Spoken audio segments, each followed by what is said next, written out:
बहुत समय पहले सरस्वती नदी के किनारे भद्रावती नाम का सुंदर नगर था।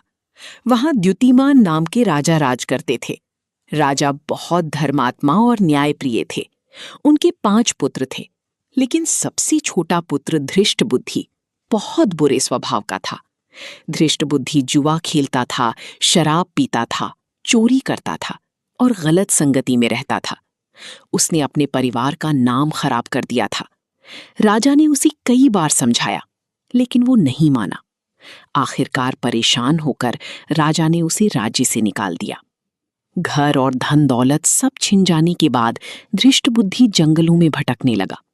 कभी फल खाकर पेट भरता, कभी भूखा ही सो जाता।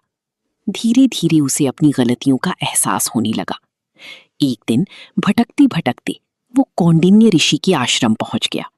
वहां ऋषि ध्यान में बैठे थे।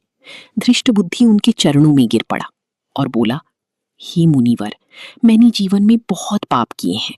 अब मुझे उनसे मुक्ति पाने का मार्ग बताइए।